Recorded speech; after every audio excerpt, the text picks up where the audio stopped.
Thanks for tuning in to another episode of Dialogue to Destiny. Our goal is to engage in discussions that lead to personal and systematic change.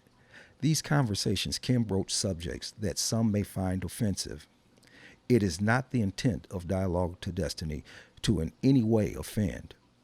Our intent is to encourage open dialogue so that collectively we can all move forward. We've been down for way too long, but now they saying we're equal. Then I'm the one that's wrong for trying to wake up all my people. Speaking facts about the system, how the wicked is ruling. But now the mics is on, it's time for us to do the schooling. Tell the whole truth, salute, this knowledge is heaven sent. Politicking in a cipher, breaking bread with my constituents. We melanated and all hated. Let's just keep it real, sharing from the mind every time. Okay, everybody, welcome to another episode of Dialogue to Destiny. Today, our conversation is going to be based on the topic racism versus classism. So we're going to talk about the issue of is race the top or number one issue that drives this country and the culture in this country, or is a person's class the number one issue?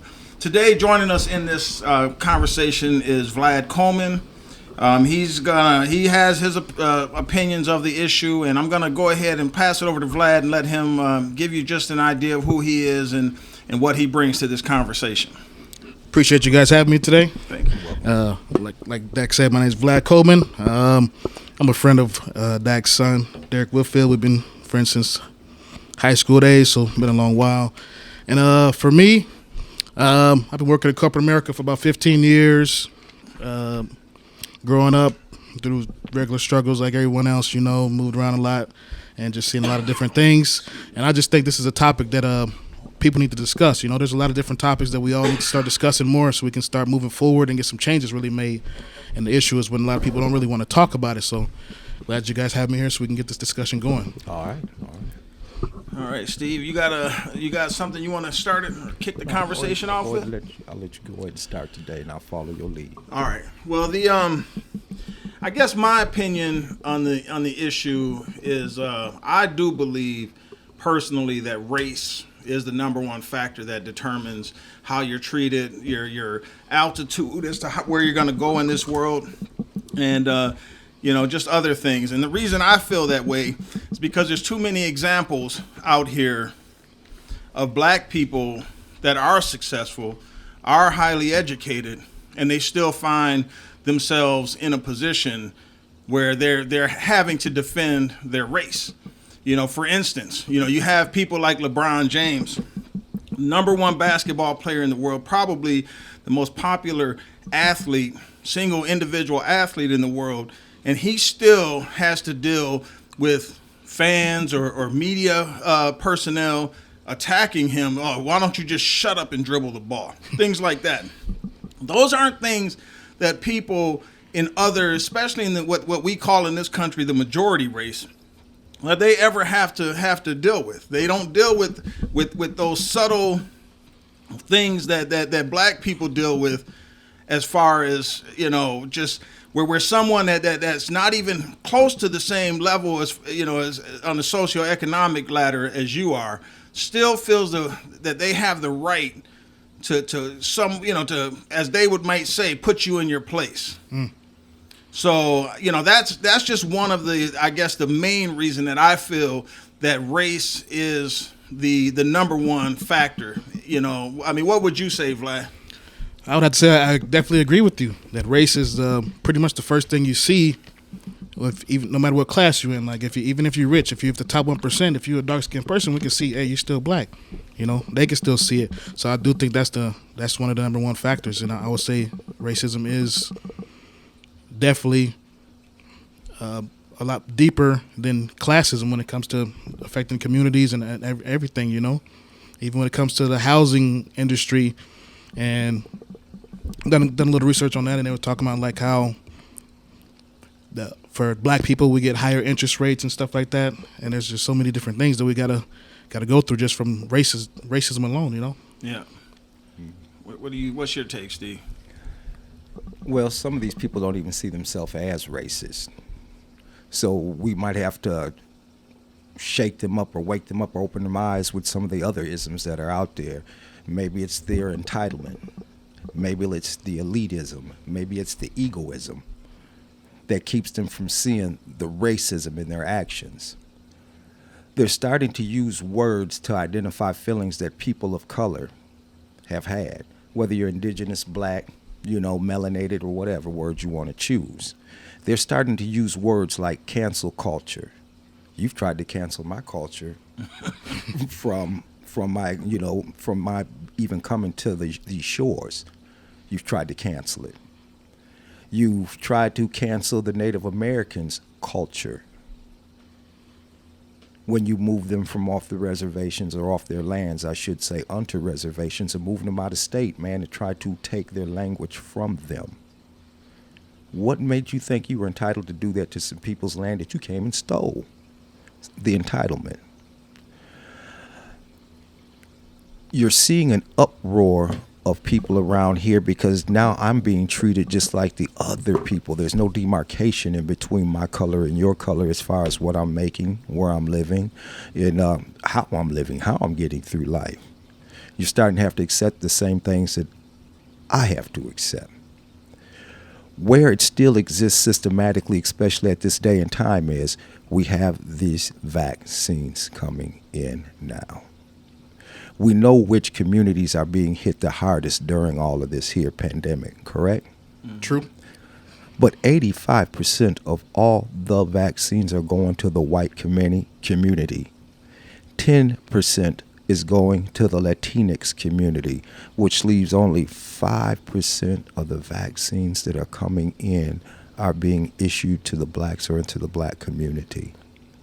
If you do not see that as something that is as systemic and a major problem, especially when a lot of people in the black community and the Latinx community, man, are your frontline essential workers, man. They're the ones that are at the stores, the gas stations, the grocery stores, man, taking your at school, helping teach your kids, whether it's actually in front of the classroom or supporting that person that's in front of the classroom.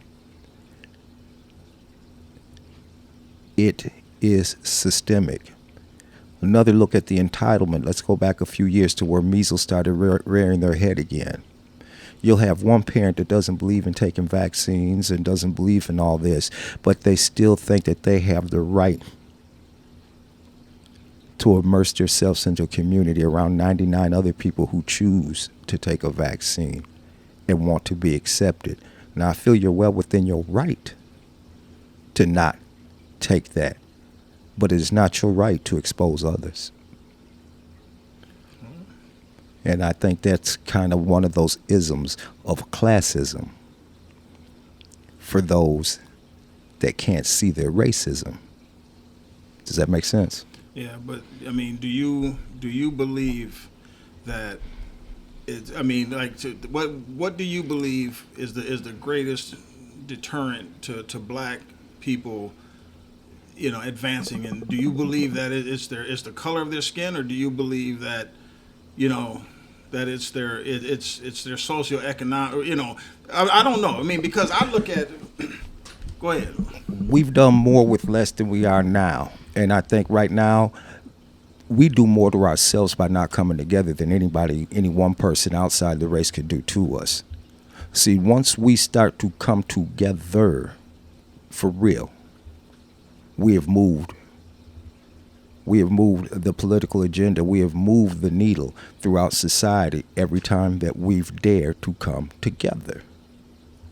And I don't know why we can't look back on those successes and reassemble ourselves in that manner and fortifying with what we have now as far as resources and knowledge. See, we're going to have to get to that point. See, we're going to have to get past that point where we stop injuring ourselves, climbing over one another. See, when we do that, then we start to write our story. We start to portray our picture. We start to project our love and what it is that we want. We're living down to a narrative that's spoken by somebody else. We're not putting the pen to the paper of our life and our communities. Yes, there's some outside factors, but if I got you, I know there's somebody with their back pressed against mine. You know, what do you think about what Steve's saying? I think what he's saying is pretty deep, for sure. And coming together, man, it's easy for a lot of other races to do that because they don't really have so many systematic things targeting them, you know? Like, there's been laws targeting us for so many years. I mean, civil rights, we had to go through that. And also just psychological warfare. And coming from the people who run things, and that's pretty much white people, you know? They've been just doing so many different things. And a lot of times it's hard to try to explain stuff because everybody might say, oh, you're just making excuses. But no, it's real. You know, there's so many different things that we've been getting hit with that we have to fight through. And then to top it off, we got to start trying to work together. And it's just like the way the system has been treating us, it's like it's been training us to work against each other, kind of, you know. And an example would be the welfare system. How they implemented the welfare system back in the days, and pretty much was targeting black women and women to be together, getting the black men out of the household so the woman can get more benefits and not have to depend on the man anymore, you know. And that has a ripple effect today. Even me, I grew up with just a mom. Almost all the black guys I know, I'd say 80% of them grew up just single mothers, you know. And I think a part of that is because just the system. What do you guys think? Weak as water is what I would say. Because if I turn my back on the female and the child just so I don't have to work as hard, just so they can receive a check, and I'm comfortable with being outside of the nucleus, I'm weak as water. See, I need to strive because my whole thing as a hunter-gatherer provider is to provide that I've been blessed with and I've created and I brought here. Why would I let a little money, a little blood, and a little sweat keep me from taking care of that I love? I didn't grow up with my father either, but that was surely a motivator and a role modeling for what not to do. When it came to mine, I wasn't going to let somebody else say, hey, I'll give you $2 if you kick his behind out, and I'll give you just enough money a month to make the first seem like a glorious day. You open the mailbox, your check's there, you can hear the angels saying, ah. Yeah, see, I didn't want that. And if it meant 2 jobs, it meant 2 jobs. Well, you know, getting back to like what we were like with this classism versus racism thing, you know, even when I was working downtown in corporate America, I would hear even a lot of black people say the only color that matters is green. And I think I've even heard Steve say that before. You know, at the end of the day, you know, black people, you know, the only color that matters is green. See, and I have never believed that. You know, I mean, am I saying, you know, I do believe that a black person in American society today with grit and determination can pretty much reach any altitude their education or their mind sets them to reach. I do believe that 100%. But my issue is the path in which a black person has to take to reach that level. See, a white person can drive 55 miles an hour down a straight, smoothly paved road to get to a level of success. That a black person has to go down gravel roads. We got to hit some potholes. We got to go around the bend, go over hills, go under tunnels. We got to do everything. And you know, see, so that to me, and you know, so when I think about like black people sitting there telling, you know, always saying that, you know, like, you know, I've heard people say, well, you know, racism isn't real. You know, racism is dead in this country. And I hear this, and I hear it coming from people that look like me.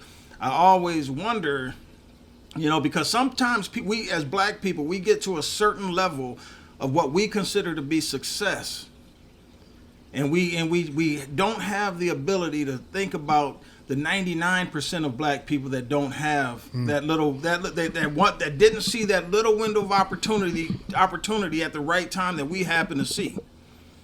You know, so I think that what happens is we get down to corporate America, downtown, making, nice little salary and stuff, we have a tendency to start thinking like the people that have historically had their foot on our back. We start to slowly believe that, hey, you know what, if only, just listening to you guys talk about welfare and this and that. If only black people could work a little bit harder, if only we could be more responsible, if only we could do this, we can have all of this stuff. We can have all the things that have the same level of success that white people have, or there's a reason why black people in this society today still finish last. I've heard Irish people tell me, well, when the Irish came to America, they were they were treated bad and discriminated against. I've heard Italian people say the same thing. I was talking to Vlad before we started, and I was telling him about this little clip I heard this morning. Representative Dean Phillips from our home state of Minnesota. I used to work for his grandfather. Huh? I used to work for his grandfather. But he was on the House floor yesterday, and he gave a speech. When they were talking. I don't know if it was yesterday. It might have been a few days ago, but they were talking about that insurrection that happened at the Capitol. And he said he remembers hiding from those guys as they could hear them coming in. He said, he said he told some of his colleagues, and it actually teared him up. He was crying. He said he told some of his colleagues, hey, we should go over to the other side of the aisle, to the Republican side, and then they will blend in. They won't know who we are.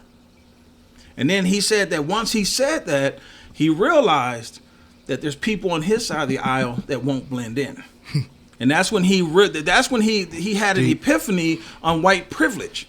See, and that's what happens with the Irish and the Italian. They can assimilate into society, and unless a generation in, when they lose their accent, no one knows the discrimination that their parents or their grandparents, had to endure in this country. But see, we can't hide ourselves. So it's sad that after all of the generations that black people and the length of time that we've been in this country, that we still have to even have this conversation. Mm-hmm. And so I don't know. There's just so much that bothers me about the whole concept, or when I hear people say, it's socioeconomic, it's class. It has nothing to do with class. Okay, I'm gonna try to bring this full circle back to where I started. I want to chime in on that real quick. Sorry, I don't mean to cut you off, Steve, but I definitely agree with you on that, because it's like you're saying, 99%. I wouldn't say 99%, but a lot of people, they get to a certain level and they just forget about the struggle. They think just because they made it, now they can just poop on everybody else. Yeah. Keep this. Yeah. And it's just tough, man, because it's not that easy. Even though the example you gave with LeBron James, I was looking up a couple interviews yesterday, and another example was Usain Bolt. He's I'm pretty sure everybody already know who Usain Bolt is, one of the fastest track runners ever from Jamaica. And he was having an interview with a different Jamaican newscast, and they were just talking about like racial issues. And he was telling them once he got famous, he bought a condo in the rich part of Jamaica. And it was like he was the only like black person there. And there was this white guy that was a lawyer. He told him to be careful out here. And he's like, it caught him off guard, because he's like, I'm rich. I did everything I need to do. I done came up to this next class making money, but I'm in my hometown, and people are still telling me to be careful. And it's basically because of his skin color. That's it. So he ended up moving out of there. He ended up just building a house in a different town of Jamaica, and get out of that situation. It's crazy. And another example, I got one more example. J. Cole. Have you guys heard of J. Cole? He's a rapper. Yeah. He's probably one of the, when it comes to conscious or semi-conscious people of color, he's one of the favorites, because he speaks a lot of intellectual stuff. Mm-hmm. And one of his songs is called The Neighbors. It's just called Neighbors. And he's talking about his neighbors. After he got his money, he's got his record deal, got him a $2 or $3 million house or whatever. And the neighbors are calling a SWAT team on him. because he got nice cars out there. He's the only black dude in the neighborhood, so they assuming that he's a drug dealer. So his house got raided by the SWAT team. He almost died. They coming in their guns, pointing at everybody, get out. He almost died just for being black in the white man's neighborhood. Yep. Legal money. He didn't do anything illegal. And that's just goes to tell you it's deeper than classism, you know? It's much deeper. They can tell he's in his class, but he's black, so he didn't do this legally. That's what they assume. Yeah. It's a sad world, man. Crazy. To try to bring this back full circle and try to pick up from where you left off at. If you go over there by Cedar Square West, what do you see? And what do we call it? Somalia. And we call it Somali community, right? Yeah. Mm-hmm. And we had the Laotians, the Vietnamese, they came in, and we go to their restaurants. Where at? Well, they're In the communities that they created, right? St. Patrick's Day, we see them come together and we go over there to O'Gara's or whatever, right? Yeah. And there's a community. We run down the street, around the corner, and there's an Italian community, man, because what is it? I'm trying to think of Mancini's or whatever it is, the restaurant over there. See, there's community. So you come into the black community, I see all those other people that I just mentioned that have stores and stuff in our community. See, that's how I want to change the narrative, See, I can go to other people's community and I can see them working together and thriving. See, this is why I don't want to point the finger at other people, man, till we get it right. Is there racism? Yes. Is there classism? Yes. Is there egoism? Yes. Is there elitism? Yes. Are there people running around like they're entitled? Yes. But we are entitled to make the necessary changes within our community and support one another. We're going to have to get rid of that narrative that this brother over here understand his prices are a little bit higher. Yes, because they've redlined this with insurance. So yes, his prices are going to be a little bit higher. But are we going to do what it takes to bring it down? See, we're spending 40% of the money that drives the economy, man, and we're spending less than 5% within our own. See, that's when we change that type of thinking amongst ourselves, man, we become more powerful. We create the voice. We write the narrative. Then we don't reach down to the mediocrity that they're providing for us in the picture that they're drawing and the narrative that they're speaking. See, we take control of that and do those things. See, the moment I'm looking at you, I'm tripping over the work that's before me. Put my hand on the plow within my community, make the changes, make it grow. Mm-hmm. Definitely a major key. Well, I got something, because every time, we get together as a community, those are always the same lines that we hear. Let's unite, let's do this. Talk's cheap. It is, and and that's the thing that I'm hoping we can change with these conversations that we have. But we gotta be the thing that starts, because to me, you're talking about how like we should own our own businesses. Where do those people, Steve, whether they're black, white, Arab, Asian, where do those people tend to live? Because the well-to-do black people have escaped our neighborhoods, right? They don't feel comfortable living in our neighborhoods. So to me, I don't see a difference between an Asian person that opens a store in our community or a black person that opens a store in our community when all they're going to do is escape to their community that they decide to reside in. So I personally believe that what we need to do is we need to start building. I understand the investment part, and I'm all for that. But the problem that we have is we aren't comfortable with each other. Problem. Huh? Problem. Oh, it's definitely a problem.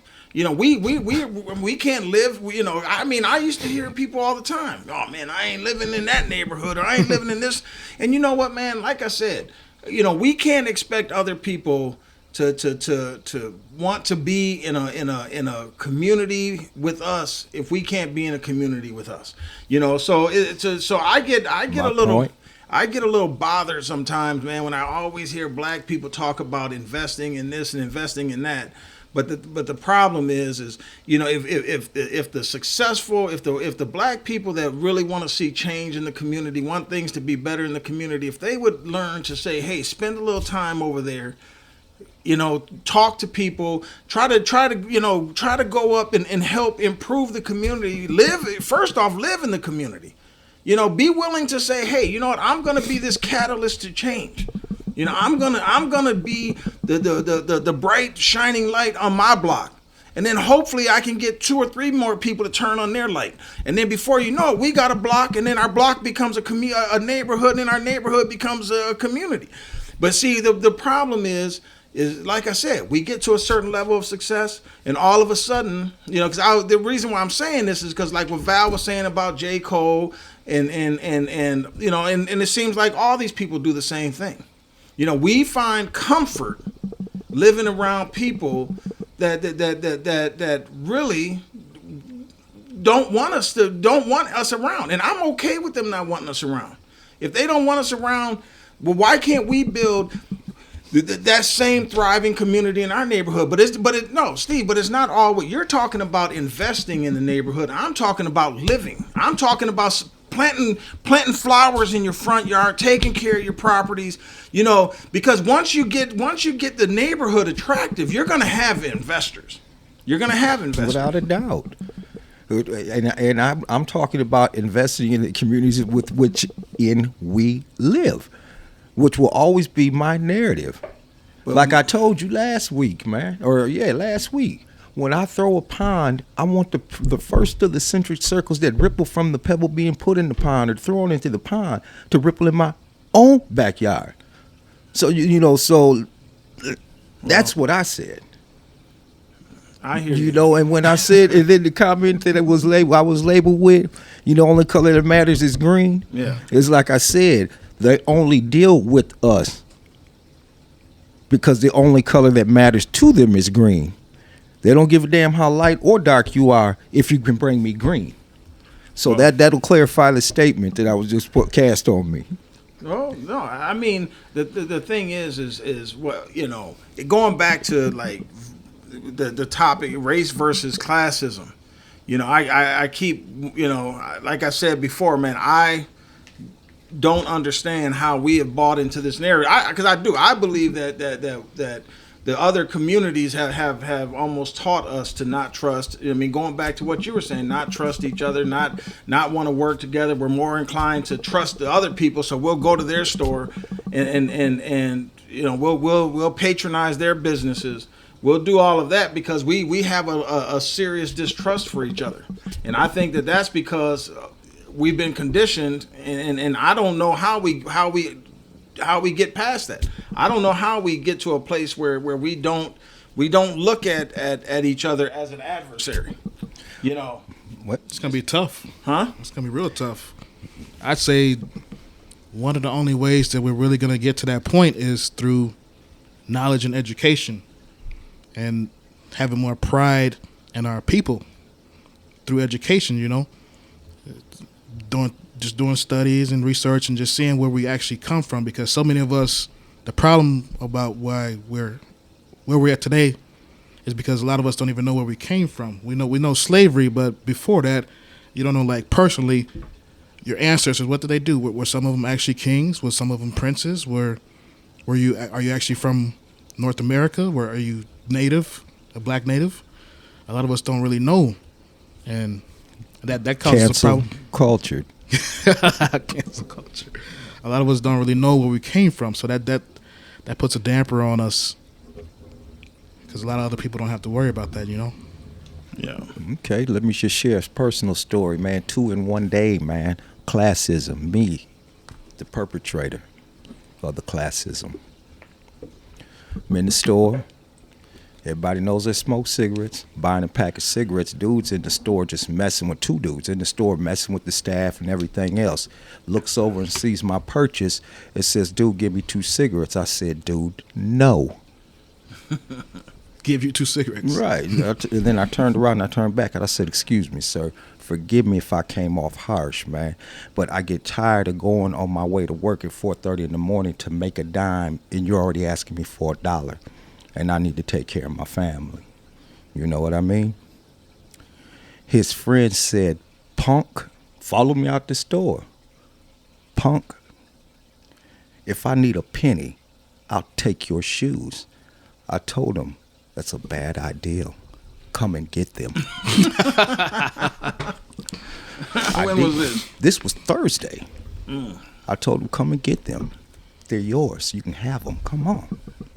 Yeah, there's crazy people out there with that mentality. But what are you trying to get to with that story? Then I turned around by my classism. Okay, I turned around and I started slow strolling towards the brother because now I'm heated. Don't you ever talk about taking anything from me because I'm the type of brother that'll give you whatever I can. All right. I hop in the car and drive off. Classism. I'm on my way to work. I don't know where he's on his way to, but I've already formed in my mind. If you can come here and bother me in the morning, you can punch somebody's clock. All right? Pull up in front of the job. Dude, out of a pack of 8, runs up on me. By myself now. Talk about, "Dude, man, can I get your help, man? I need $35, man, so I got a place to stay tonight, man." Da-da-da-da-da. I had to sit up there and tell him, I said, "You know what, man? It takes me $50 a day, man, to pay my house note. The difference between you getting a room for one night and me keeping a roof over my family's head is $15, man. If you could come and bother me, you can punch somebody's clock." See, there's a lot of jobs that are out here right now that people won't take, man, because they can get just about the same amount of money by sitting at home. You won't get none of the benefits. Your eyes ain't taken care of or nothing else, man. But if you would go punch a clock, man, you have the opportunity to pay rent or a house note. Understand, $35 a day, man. That's $1,200 a month. Well, That's $1,200 and some odd dollars a month. See, I've been blessed and been fortunate enough to get employment, gainful employment, and been able to hold it down, man. But if you are this cat, man, to, jump back onto the last one that only wants to work X amount of hours a week, man, so you can have this austere lifestyle and stuff, man, understand that right now, at 4 or 5 below zero, man, that these are some of the things that come with the choice that you've made. See, there's lots of employment here. And yes, you might have to work a part-time job too until you get to that position. I've done it. You've done it. You know what I'm saying?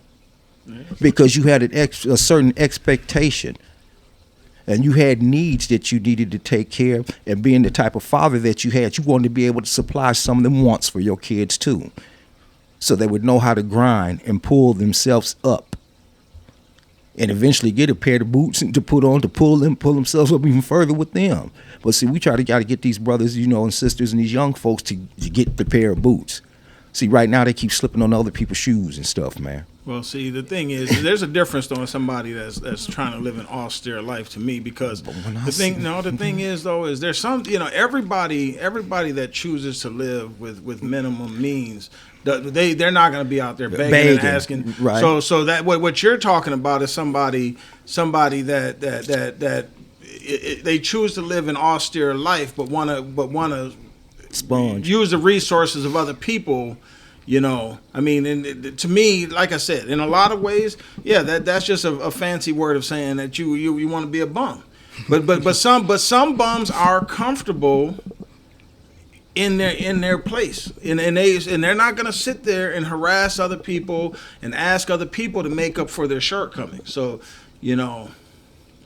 but I don't know. I mean, but I felt just to tie it back into what I said. Looking back on it, I felt that portions of that are classism. Well, and I was going to say when you were saying that, because there is classism within the races too.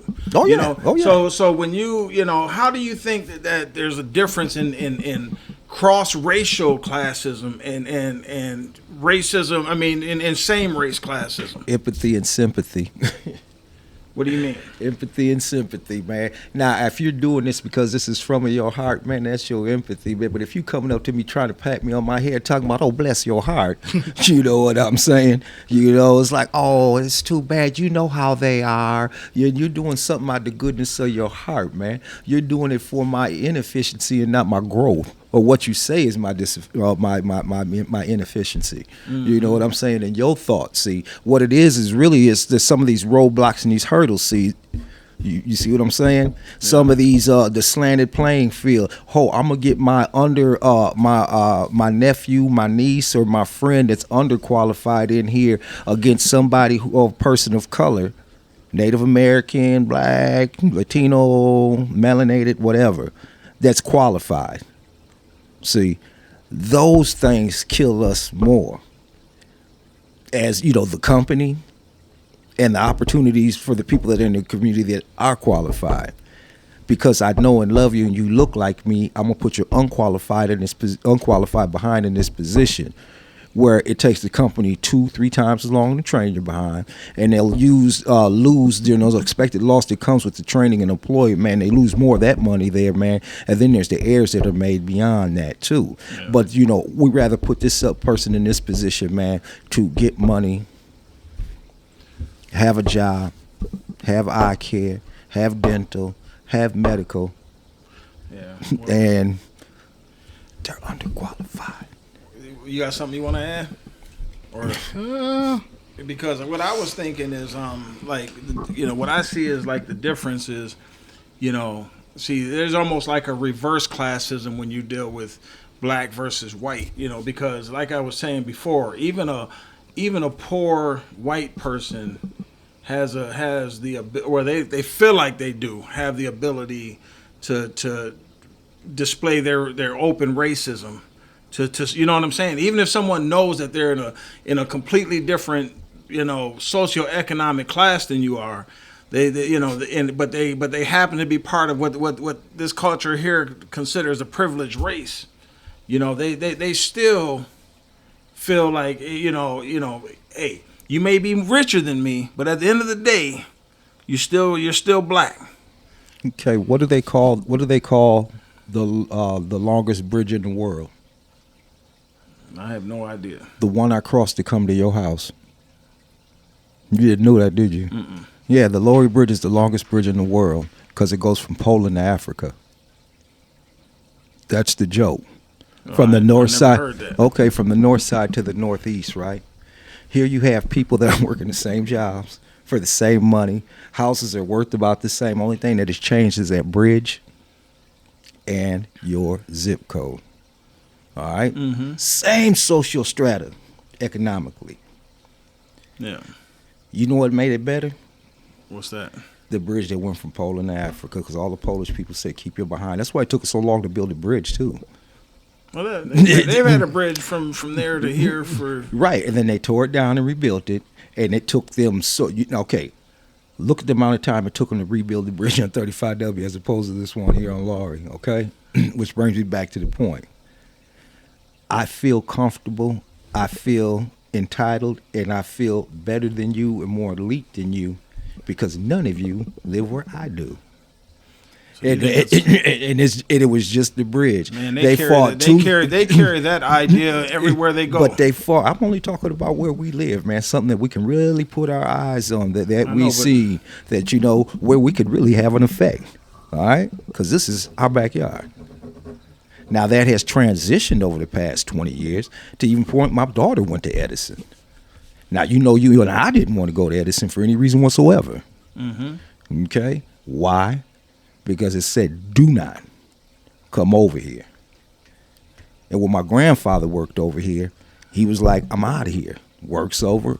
I stop, get my shoes at Chet's, and I keep going. But that still goes on these days. It's just reversed. You work, and I mean, you can go to pretty much any city in America. And, people come to the downtown center city. They get the high-paying jobs, and then they at 4 o'clock or whatever time they get off work, they're hightailing it out of here to their suburban lifestyle, to their suburban life. It's a bit of Atlanta. It's like that. That's what I'm saying. And that's what they consider a chocolate city. That's just what downtowns do. I mean, downtown St. Paul, same way. After about 4 or 5 o'clock, it's deserted, unless you get people coming back to one of the restaurants. Well, so I mean, with that being said, man, the community back then. See, it's more blended now, but back then, that bridge that had two people or two groups of people that were living the same lifestyles, making the same monies, doing this, not being able to afford the same vacations, you know what I mean, pitted against one another, when these two groups of people should have been coming together to improve these sections, the north, the northwest, and the northeastern side of the city. We have to stop thinking that other people have an interest in making. Okay, it's in the making community. Our community Okay, better, but I'm talking about our as a whole. I'm not talking about our community. I'm talking about our community. And that's what I'm saying. Because everybody who lives in my neighborhood is not black. We understand. Okay, then with that being said, my focus is going to be community. See, Steve, what I'm saying is even if you live in you're trying to put it in a geographical term, you know. My what backyard. I'm saying is my geographical thing is my backyard. No, but what I'm trying to say is even if you have white neighbors all around you, even if they wave hi to you when they see you out there mowing your grass, what is it that they're carrying away from them when you're not in their presence? We're talking about that white person that has a house identical to yours, living right next door to you, Steve. We're not talking about where a neighborhood. I'm talking about the mindset of people that they carry that to the store. They carry it to the Thanksgiving dinner table with their family. They carry it everywhere they go. See, and so what I'm saying is that there's this elitism that causes them to whether you're in the same socioeconomic class as them or not, that does not mean that they see you as an equal. You're right. I'm looking out that window right there at that house right there, man. Yeah. Kind of looks like my aunt's house over on Morgan. I have absolutely no idea what they're thinking about in that house, man, until I bring their ass to this table. And that's the conversation I'm trying to have. Steve, I have that conversation all the time. Okay, I have no idea. But that house is in my community. Okay. See, and until I bring that person in that community, until what I'm talking until it comes, till it comes down here till we can sit at the table. Watch while you always hear me saying, carve a spot at the table. Come sit down at the table. See, that narrative's not Steve, going. You work with people you work with people that live all over the Twin Cities every day. You have not brought one of those people to this table. And that's what I'm saying. You have not brought one person of a different race, of a different ideology to the table to have this conversation. I want to have those conversations. I make it clear on all these podcasts. But so it ain't enough to just say that that's what you want. If you're not actively pursuing that. You have to be that one that says, hey man, Dack and I got a podcast. We talk about all kinds of things. Hey, what is it that you want to, I know you have an opinion on this. Are you willing to come on here and have that conversation with me and Dack? And I don't care who it is. I don't care if it's somebody that because I try to bring people on here of all different ideologies, all different opinions, all, different subject matter, because I want to have those conversations. But the thing is, man, is if you're gonna sit here and say that you want to talk to those people at that house, you don't even have to go knock on the door. All you got to do is send a message at work and say, hey, man, can you come on a podcast that Dack and I do where we discuss issues like this? Do you know how many people that I've asked to come on here? Well, yeah. I'm just saying. No, I'm just saying because you're making some very exacting comments, man, and I just want to defend myself. So when you leave the table today, that you'll have a better understanding, man, right. And you will have facts, okay, and not a thought, okay. Right. Do you know how many people? Yes no, or no? I don't, Steve, okay. Do you know how many people that I have told about the podcast and I've shared it with? I understand. No, you don't. No, I understand you share. Well, I'll put it this way. I understand that you shared it with some people. No, okay. I shared it with some people. All right. Mm-hmm. Do you know what those different groups, the dynamic or the makeup of the different groups that I've been? I know. Yes or no? But you got to ask yourself, Steve. Yes or no? Yes or no? Of course. Okay. Did you know that these podcasts have been posted on the church website as well, so they can get to the information on it? Okay, so there's outreach there. Do you know that them people have also been asked? Now, see, this is where I'm going to hold it. And I'm going to put the flame back on you, okay? Because I've given you the opportunity to come and talk to the men's group, man, a couple of months ago. That's so right. You could get yourself out here with the Twin City, the Men's Twin City Fellowship Bible Study. So you could get... What did I tell you was my hang-up with that, Steve? Hold up, but we're going to come back to whatever your hang-up is, man. You got to get over it. Especially if you want... if you're going to challenge me. If you're going to challenge me, All right. and talk about what it is I have and have not done. You had a great opportunity to get your voice out there. I said that I would support you. Now, some of these conversations that we have in here haven't been all the ones that I wanted to have they? No, right or wrong? I have no idea. Right or wrong? I see you want to talk about? Okay, fine. I'm going to roll with the punches. Isn't that what you heard from me? Yeah. That I'm going to roll with it. But when I asked you to roll for a punch for me, what'd you say? Well, Steve, that's No. What'd you say? Steve, that's a whole different ball. What'd you say? You're asking me and then you want to cut me right, off, because man. I want a yes or no answer, man. Because I don't have a yes or no answer for that. See, like, okay, Grandpa You used to asked me always a question that's not a yes or no question, Grandpa man. always says, if you can't get a yes or no, man, he's trying to fool you. Bro, there ain't no. All I'm saying, Steve, is for one thing. That's all I'm saying. No, for one thing, when this podcast doesn't have anything to do with any church. It doesn't matter. So no, it does matter Okay, because not when you find out what the mission statement is. See, don't pigeonhole the men's group into something that makes it comfortable, No. so you can package it up real small and throw the responsibility over your shoulder. I want people that have beliefs of all different, And all across the it's spectrum. not just my church. There's many churches there, and they're men within the community, which is one of the major focal points of it. I'm gonna have to doing the thing that you say you don't want to do all the time is get off topic, but no, you put this on us, man. The thing is, man, no. My thing is, Steve, is when we want to have conversation with other people. See, I don't need another platform to talk. This is why I wanted to start this dialogue to destiny. This is my platform of choice. This is where I'm comfortable. If somebody wants to come in and have that conversation, on this platform, Steve, I will welcome anybody of any, whatever your demographic, association might be. I don't want to ever feel like all we want to talk about, because I made that clear on the first podcast. We want to talk about issues, not just issues of the black community, not just issues we're always bringing Minneapolis. We got people that listen to this podcast that are in other parts of the country. They don't care about what goes on in North Minneapolis, South Minneapolis. They don't care about that. They want to bring the input. Huh? Bring the input. Well, what I'm saying and every is podcast would submit. No, the thing is, man, is our what kind of platform and what is it that we're trying to achieve? As far as I'm concerned, it's not enough, because if you tell me you've talked to all these people and you haven't been able to get one person to come on, Steve, you got a pretty low batting average, bro. You do. That batting average, we got to up that batting average, man, because I want people to come on here that you bring on the show that have different ideas on what we're gonna talk about on a specific topic. I want us to have open conversation about a spectrum of different different things. I mean, what do you think, Val? Vlad, what's your opinion on what we're saying right now?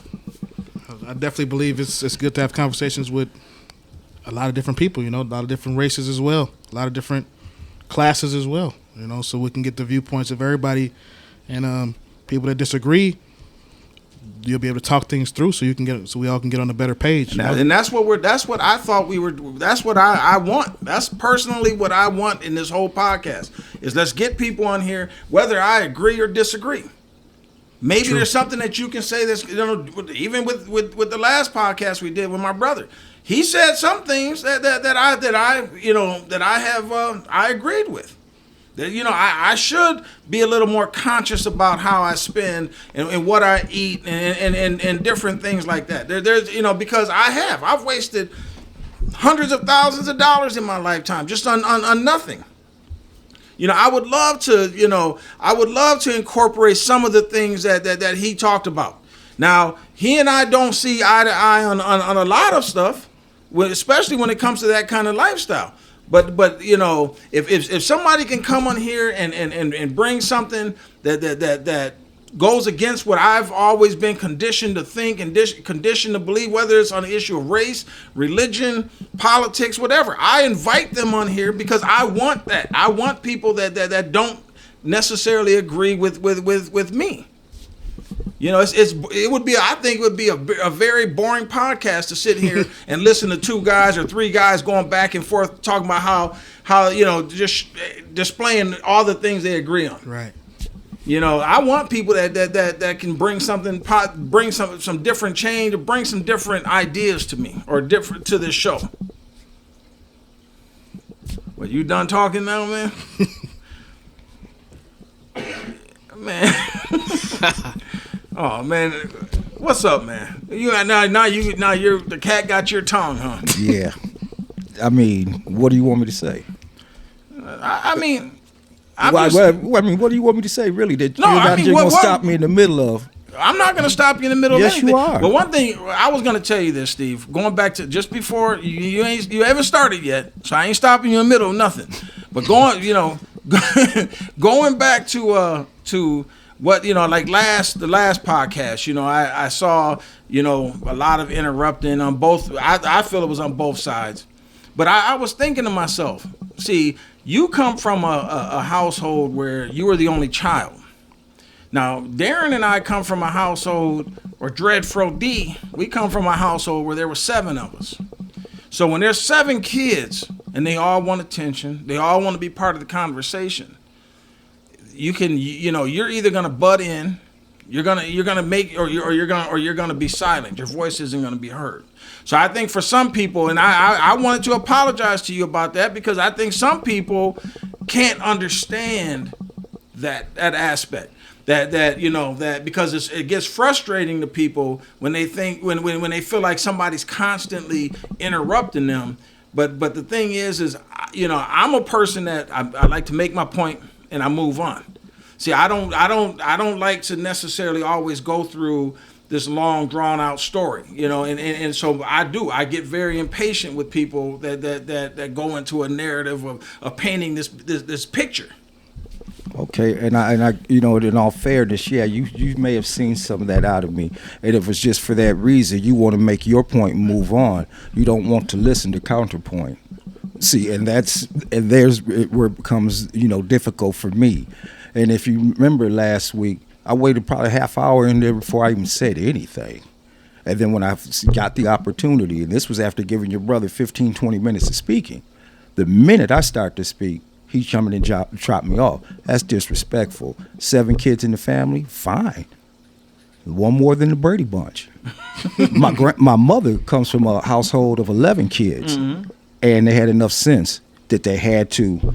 It's your turn. In all fairness, though, Steve, I tried to pass the mic to you. No, I did, because I can't sit here and let you say that you didn't speak for 30 minutes. I went to you, and you said you didn't want to say anything, and then it came back to me. Okay, but this is kind of what I'm saying right now. It was in the middle of what I was just talking about that you jumped in. Yes, you gave me the opportunity to speak. Once again, does not negate the fact that I didn't speak till about 30 minutes in. No matter what you did, I did not speak until that point. And I wanted to make sure everybody had a chance to voice their opinion, so I would have that same type of respect when the platform was mine. I wasn't given that. So are you saying that a kid that's on a basketball team, the coach wants to put them in the game, they say no, they want to complain about their minutes at the end of the game? That's kind of what it sounded like to me. You know, how do we get on the basket? How do we get on? Because I'm trying to tell you, you had an opportunity to speak before 30 minutes. No, you had an opportunity to speak before that 30 minutes, Steve. I'm not saying that I didn't. That's not the point. My point was that, and we're gonna have to keep it here because this is where I'm staying with it, man. I won't allow it to be twisted into anything else. Now, I hope you guys got a good feel for that. You know, if you say something about me that's wrong, we're gonna get some correction to it. Never said that I was not allowed the opportunity. I said I did not speak until, period. And that is what happened. I did not speak until that point. I wanted to listen to everybody's thing because I felt something about the topic matter. And I'm not going to sit here and let somebody tell young men to reach down to mediocrity, is what I felt I was hearing. And I addressed it in that manner. I did not agree. And I stated it, and I was very vocal about it. I hope I articulated it in a manner that they understood. I'd rather you reach up to your height, up to your position, reach your purpose, than just wallow in mediocrity. Well, I mean, from what I'm No, and I agree, but there are people that, and that's what I was gonna say, is whether I know, but whether you that's you had a certain idea or opinion of that, there are people that receive that message though. There are people, Steve, that and they're welcome to. Okay, but so it's not, because you sat there and you just said, well, I don't want somebody coming on here telling kids or telling young men to read, to not want to reach their potential and reach for mediocrity. There's some people that find peace and happiness at that mediocre level. Everybody does not have the strong. I can assure you that my desire for wealth and money is probably greater than yours, because I've spent my whole life, and it's unfortunate, but I feel that has hindered me and has made my life and my relationship with people in my life worse because of that. So I can receive and understand that there is a benefit to saying, hey, be happy in the place that you're at. Be happy where you're at in life, because I have, I've always told my kids, don't ever get complacent. Always always strive for more. You get to a place where you want to be, say, hey, this isn't enough, I want more. I don't necessarily think that that's the right approach either. Well, I'm asking is somebody to reach their comfort. I didn't say them to go for excess, man. So but what I hope if their that's comfort is mediocrity, though? If that's where your comfort is, fine. You just won't find, like I said, you won't find yourself on my couch.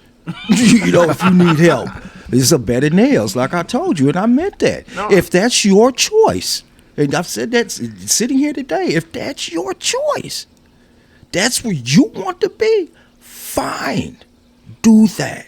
Yeah. But I don't think you should be out encouraging other people to do that. True. Well, Vlad, man, join the conversation, man. Man, you guys don't even notice, but you guys doing some great marketing for that last podcast. I haven't seen it yet, but I'm definitely gonna tune in as soon as I get home, man. Man, my offense is, man, they may be the bad guy. I was the bad guy, y'all, and I guess I have to apologize to the guests in the audience and stuff, man. I didn't know. Yeah, they was gonna be soft like a little Debbie snack cake.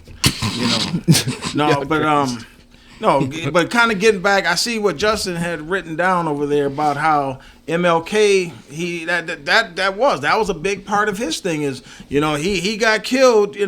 Wasn't he down? Didn't he just give a speech about labor rights and union for the garbage, the trash people? The trash. Yep. Yeah, so even a person that like Martin Luther King, was assassinated, trying to somehow fight for, to allow, not necessarily allow, but to get black people, the rights they deserve. Well, paying, jobs that are, living wage jobs. Mm-hmm. Just give them, just better employment.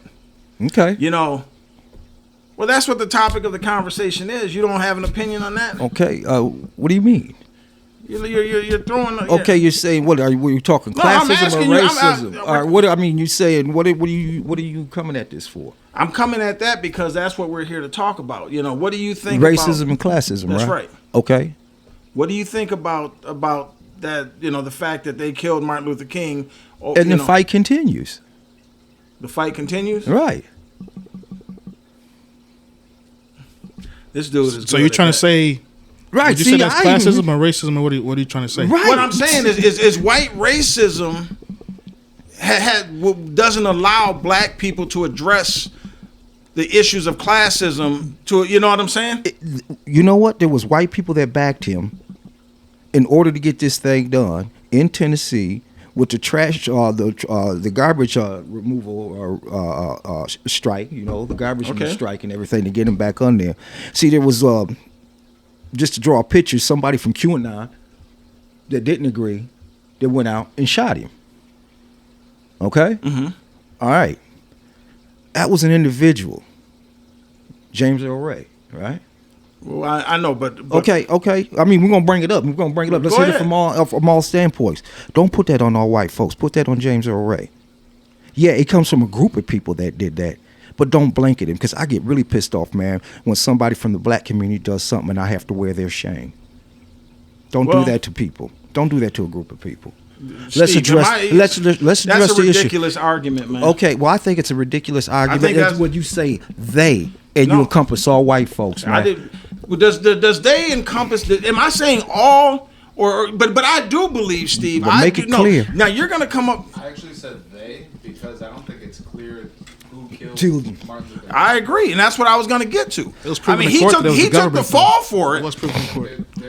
I've heard historians say that the killing of MLK is more fishy than JFK even, and we know the conspiracy around the assassination of JFK of the interesting facts in that situation. But yeah. Yeah, and it does. It for me. It and that's exactly what I was gonna say. No one even to this day can just with 100% certainty say that he's the one that killed Martin Luther King. I mean, you know, there. But my thing is he was a representative in a system that killed Martin Luther King. You know, now yeah, you might have found a couple people of another race that supported Martin Luther King's movement, and I'm not saying that there aren't ever there's always exceptions to everything, but that does not mean that I'm not going to say I'm not going to use the word they, or I may not even use the word them or all or anything else, because whether they are just completely apathetic to the situation or whatever the case might be. If they, I hear a lot of people saying these days, it's not enough to just be non-racist. You actually have to be against racism, and which means that you have to actually, proactively, do your part to end racism. I mean, whether it was a few, and I think that's where a lot of black people, I feel that's where a lot of black people just don't get it. They somehow find it so necessary to minimize white racism. They always want to say, hey, it's not all of them. And I'm not saying that it's all of them, because I see a lot of people out here that aggressively go after race. I know a lot. I got friends that are white that I know fight every day of their life to end racism. But the vast majority of them, whether they're active racists or not, they still go along with it, because to end racism means that it's going to cost them something. It's going to, and I'm not saying in a monetary sense, it's going to cost them this sense of superiority that they've grown so comfortable embracing. This sense of hey, this is our country, this is our land, this is they can tell you, okay, well, you can't come to this side of town, or you can't go to this restaurant, and all of that has to end when racism ends. All of that, and a lot of people that live out in these nice, lily white communities, even though they don't run around using the N-word, even though they don't run around, aggressively displaying it, they don't want that. They don't want people like me, people like you, even though we might feel like they do, they don't want us there. They cringe when they see us shopping in the same aisle of their grocery store. They cringe when they see our kids look, sitting next to their little Billy in elementary school. They cringe when they see us come to the park. They cringe when they see us come to the community swimming pool. So that's where racism and classism, I mean, like I said, they clash. There's absolutely nothing in this country and in the American culture that precedes racism when it comes to the way people are treated in this country. There's nothing that comes before it. Nothing. There's no factor that somebody will ever convince me is a bigger factor in why black people are where we're at in this country, and why things. It's all about racism, man. I agree. I mean, everything. It's there's. I mean, I sit and I talk to people all the time about this stuff, and I do. I mean, black people have to stop acting like we have to be apologetic for our demands for equality, and we have to somehow walk on thin ice to get to where we feel we should be. We can do all the community planning, and it's a beautiful thing to talk about how we need to worry about ourselves and we need to focus on our own community. We need to do this, but down in Tulsa, Oklahoma, they focused on building that community. What happened to that? What happened out there? In Philadelphia, they did something similar too. What happened out there? We've done this before. We've done it before. Let's get to the point where we are at least looked at as equal human beings. Once we get to that point, then I feel we can move forward. Am I saying that we should sit still and not try to do things within our community? But building our own community isn't going to mean anything. It's not, to me, it's not gonna have the meaning that I always hear black people say when they get together and start talking. Because once you leave the confines of that small community, you're still walking into a world that still lets you know, hey, at the end of the day, boy, you're not welcome here. We can build I'm gonna go back to talking about my city. We can build North Minneapolis to be an affluent, beautiful black community with all these black businesses and everything. And that would be nice. As long as we're gonna confine ourselves to our own community, we will live in the America's version of Wakanda. We would be living in a beautiful place. But what happens when we say, okay, I need to go to the mall in Wayzata, or I need to do this, or my kid wants to. There's no Catholic school in my neighborhood, in our little community that we built up, put all these beautiful walls. There's no Catholic school, and we're Catholics, and I want to send my son to a Catholic school out in this neighborhood or in this suburb. St. Peter Claver. Well, what happens when we need to leave the confines of our community? This is really a major concern of yours, right? It's definitely a major concern. Okay, how in the world does this tie into when you're talking about having a black section of the country, man, where all the black people move to one section? Well, you want me to tell you that? Because what you're talking about now is the micro. What you talked about then was the macro. You know what I'm saying? How does the small thing not work? And you say this big thing will. No, see, Steve, I was given, and on that podcast, I was actually given an example, because I have these conversations, like we had my nephew on here, and he was talking about the same thing. He was talking about how, but his approach to it was different than mine. His approach was we make demands and we take stuff.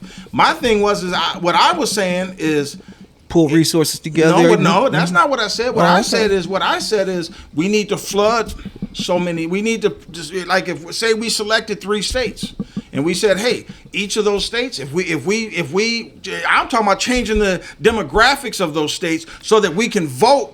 And then we can instill the people in power that we feel are going to represent us. That's what I was actually talking about on that. With 47 states against us, so our agenda.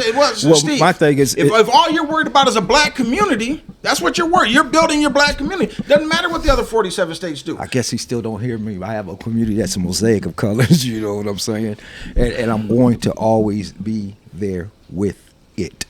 And now, if we can't do it in the one small community here in North Minneapolis or Northeast Minneapolis, man, how are we going to do it in 3 states, man? I would like to test run this, or, at least get it right on this level here before I get to people to buy into a 3-state ideal, man, and drag them off into some situation, man, that have messed up for generations. You obviously are I'm missing your point. You're 100% missing my point. What I was talking about, when what I'm talking about now, politically, you've made the comment on several podcasts where you said politics is local. I've heard you say that several times, right? Yeah. Okay.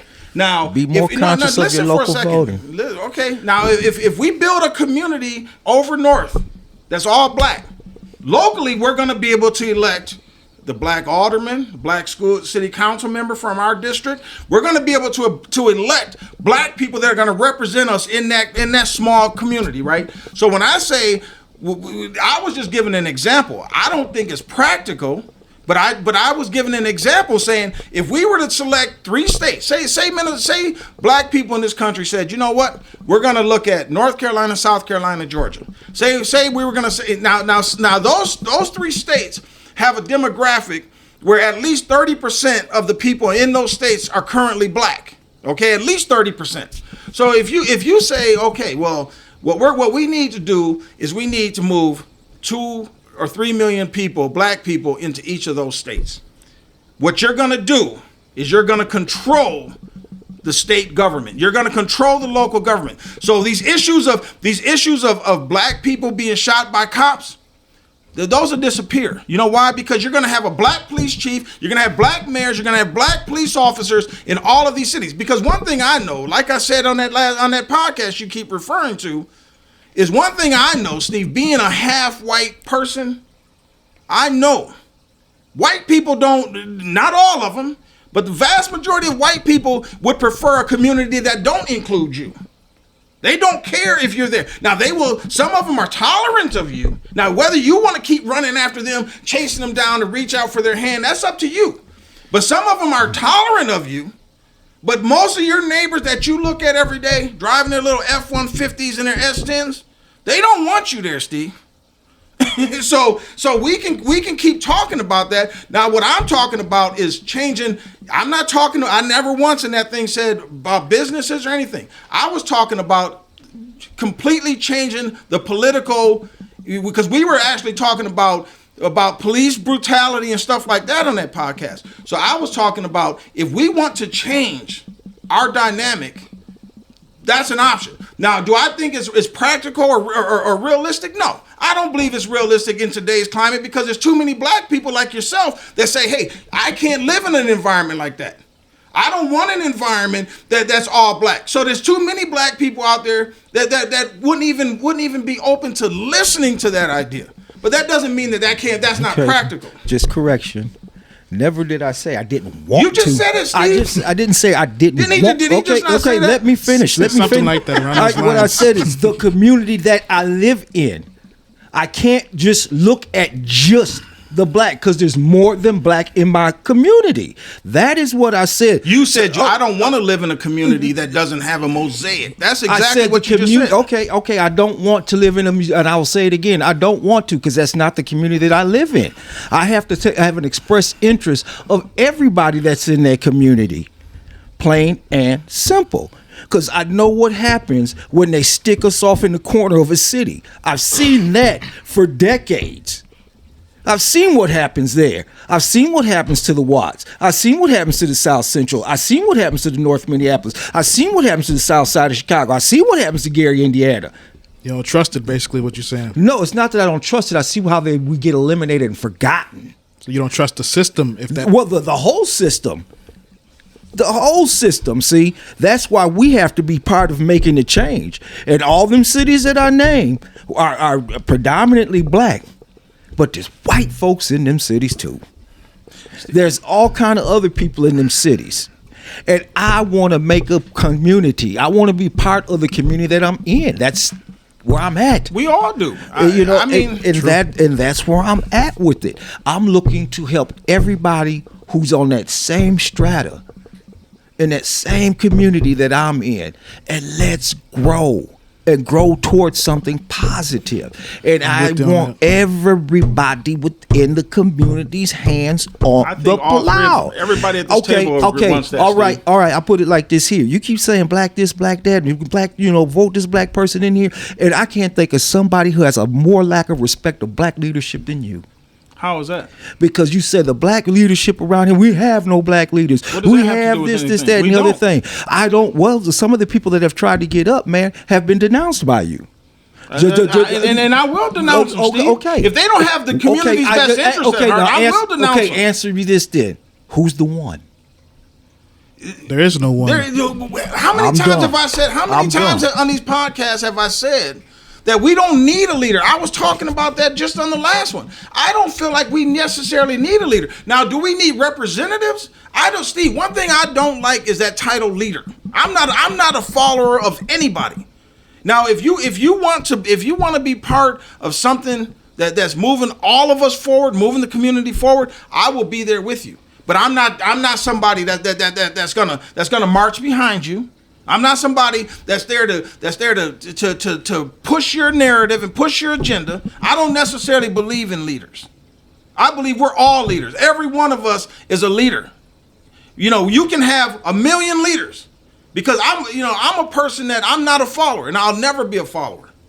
You know, so yeah. When there's leaders in my community that I know are only in it for self-gratification, self-enrichment, I'm gonna speak out about them. And there's absolutely nothing that I'm gonna, and I will say it to them. I would love to have somebody that considers himself a leader of this city, the black community in this city, to come and sit here, because I want to know what it is that you're doing, where you don't have to have your face on the front.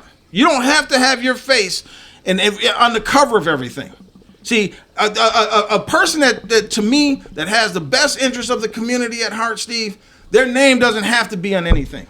They don't have to always, be the one representing the group, when it comes to a media interview or anything like that. I don't necessarily believe in leaders. I don't. Because I'm a leader. I'm a leader, but that doesn't mean that I don't have the desire to look for other leaders to go with me. I don't want nobody following me. So you say you don't really believe in leaders, but you're a leader. No, because I said we're all leaders, right? True. I did say so. So what I'm saying is Val, if you and I are talking about something, I don't necessarily need you to fall in line behind what it is we're talking about. You step up to the front and say, hey, we're here as a unified force. We don't, what I say should not supersede what it is that you say. When you have leaders, what happens is those leaders impose their will on stuff. You message like, Malcolm X, what happened with him? He goes out, starts speaking on the stuff that was important to him. And the so-called leader of the Nation of Islam tries to punish him, right? And that's why he said, you know what? I can't be under nobody else. I got to be who I am. And that's exactly who I am. I'm somebody, I'm going to always be who I am. Nobody's gonna silence me. Nobody's gonna tell me the narrative to speak on. I'm gonna talk about what it is that I see, and that's important to me. I agree with that to a certain extent, but I still believe that we all still need leaders. And maybe we just have a different viewpoint on what a leader is. I see a leader as a person that can be a mentor, even just a father. Father's a leader. Do you think there's only one mentor, one person? I never said only one. No, well, that's why I say all of us are leaders in our own way. We're all leaders. Yeah, that's what I said. Leaders. I didn't say a leader. Okay. We need leaders for different things. Like there's people that specialize in different things, and they can actually help out the black community. Like there's people that specialize in credit, people that specialize in investing and stuff like that, and they could be seen as a leader because they have a lot of knowledge in that field. They are leaders, but that that does what I'm saying is usually when people talk about leaders, that they're talking about a leader of other people. There's followers behind that leader. Like I said, you got a song that we all sang as a kid, "Follow the Leader." I mean, a game. I don't believe in I don't follow anybody. So if that makes me arrogant, if that makes me whatever, I have as much to contribute to the movement as anybody. And now what I bring. If I have expertise in something, that does not make me the leader. That makes me a contributor. I'm contributing to the overall direction of the whatever it is we're trying to accomplish. True. You guys have, I think we kind of went all over the place once again on this thing. But you guys have anything you want to close out with? Let's see. I still think we all probably still have the same views on racism versus classism so far, so we're probably going to have to get some more discussions going on that topic. Yeah. What about you, Steve? Done. All right. Well, I guess that will conclude another episode of Dialogue to Destiny. Thanks again for joining us today. And once we are on all the different platforms. I'm sorry, word just slipped my mind. Platforms. So if you want to watch this or watch other podcasts, please subscribe to our channel and like us if you can. And we appreciate your time, and we'll see you next time. Thank you. Peace.